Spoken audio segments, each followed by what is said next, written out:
And welcome back to Primetime Sports Tuesday. We kick off with football.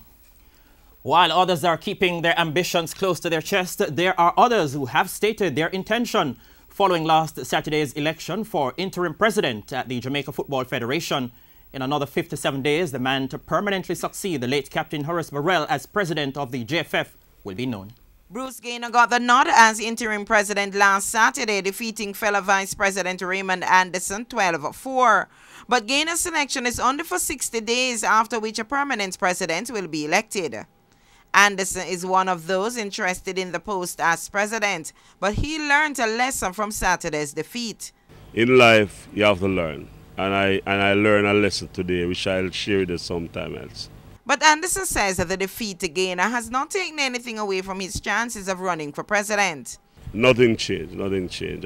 This don't change anything, but we'll have to understand what the board wants is, I have to give congratulations to Bruce Gaynor.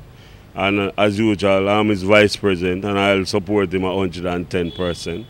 But it don't take anything away from me going at the vice president, at the president position later. And he's not bothered by the fact that it will be the same people voting again.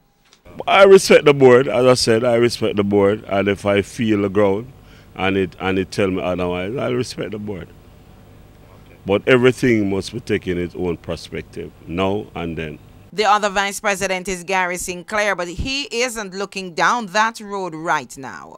I don't think I'm going to be running for president, no. Sinclair was brought to the JFF by Captain Burrell, but with Burrell now out of the picture, Sinclair says his ambition to serve is still alive. Like I said, I'm going to make myself available to serve football in whatever capacity. I'm a vice president now of finance. I think I'm doing a fair job at that. The Federation's finances are crucial, always under pressure, and I'm challenged to continue to provide assistance in that capacity. So I find that really challenging if I can continue to serve in that capacity. And in every other capacity that makes itself available, I intend to. When the election comes around, only the 13 parish presidents will vote, as the other board members, ISA, and the referees will have no vote.